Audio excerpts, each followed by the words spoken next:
Bienvenue à toutes et à tous, série eschatologique débutant par un passage central de l'eschatologie, Matthieu 24. Je vais faire la description de Matthieu 24 verset par verset. On va voir dans cette première vidéo les versets 1 et les versets 2. En fait, 1 et 2. Alors, comme Jésus s'en allait au sortir du temple, ses disciples s'approchèrent pour lui en faire remarquer les constructions. Les rénovations du temple de Jérusalem à partir du projet du roi Hérode allaient bon train. Ces rénovations allaient être achevées autour de l'an 60-63 de notre ère, donc soit quelques années avant sa destruction en l'an 70.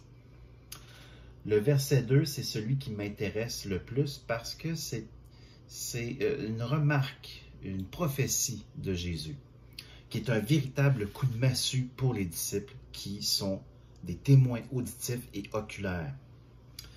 Alors Jésus leur dit, « Voyez-vous tout cela ?» en faisant référence évidemment au temple. « Je vous le dis en vérité, il ne restera pas ici pierre sur pierre qui ne soit renversée. » Jésus a dit, « Je suis le chemin, la vérité et la vie. Nul ne vient au Père que par moi. » Dans cet énoncé, Jésus est la vérité. Tout ce qu'il dit, il le fait. Tout ce qu'il dit, il l'accomplit. Tout ce qu'il dit se concrétise sous les yeux de ses disciples et même de ceux et celles qui refusent de reconnaître la vérité par la plus grande des mauvaises foi. Jésus ici dit, « Je vous le dis en vérité. » Jésus a démontré à tous, depuis sa naissance jusqu'à sa mort à la croix, par des preuves vérifiables, par l'accomplissement de tout ce qui a été dit à son sujet, qu'il est bel et bien celui qui a été envoyé. Ces preuves, les écrivains du Nouveau Testament en feront l'apologie et l'éloge tout au long de leur rédaction, démontrant en parallèle que Jésus a historiquement accompli avec exactitude les prophéties anciennes à son sujet.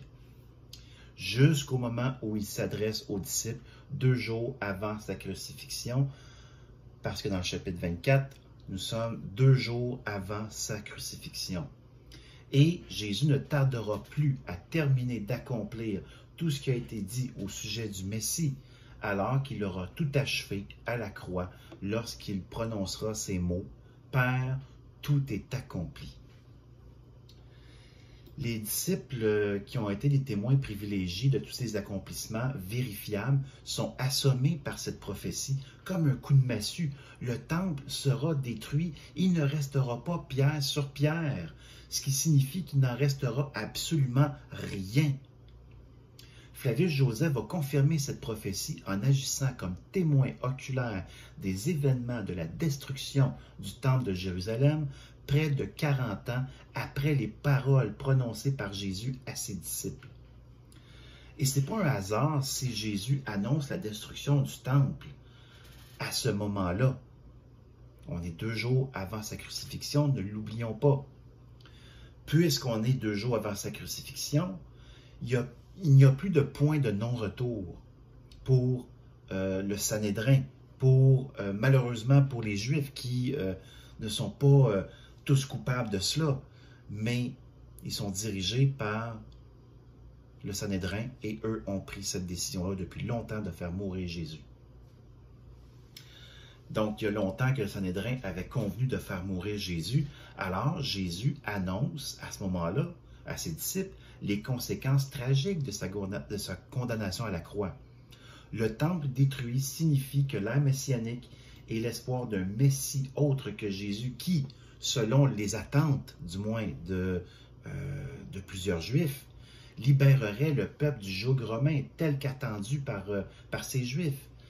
Mais ça va être complètement anéanti, ces attentes-là, comme le mentionne le prophète Daniel au chapitre 9, versets 26 et 27. Un oint sera retranché et il n'aura pas de successeur.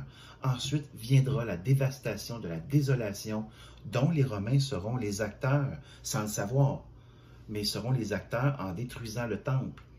Lorsque le second temple sera détruit, toute notion prophétique et messianique sont confirmées comme étant choses du passé et qu'il ne peut y avoir quelconque réalisation prophétique ni messianique par la suite, puisque la notion prophétique depuis le prophète Daniel est christocentrique. Autrement dit, toute la prophétie pointe en direction du Messie révélé.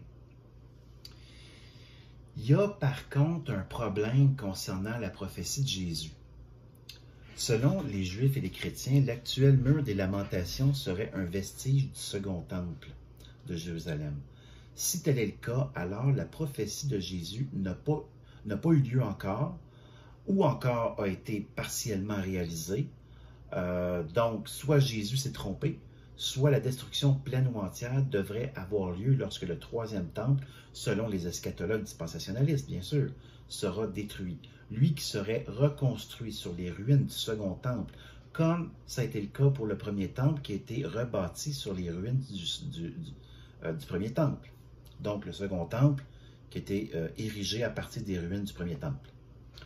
Pourtant, dans son livre « La guerre des Juifs », Flavius Joseph, qui lui a été un contemporain direct des événements de la destruction, explique que le site où se trouvait le temple était entièrement rasé à tel point que l'on pouvait à peine croire qu'il y a déjà eu une construction à cet endroit.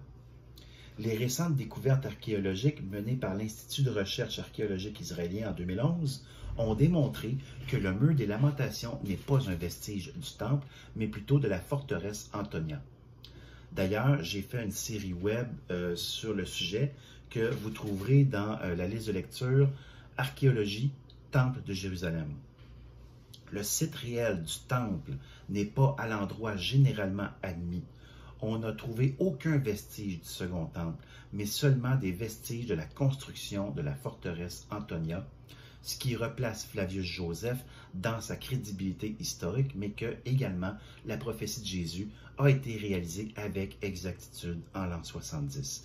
Donc, lorsque Jésus a dit que le temple serait détruit, il a été complètement rasé en totalité.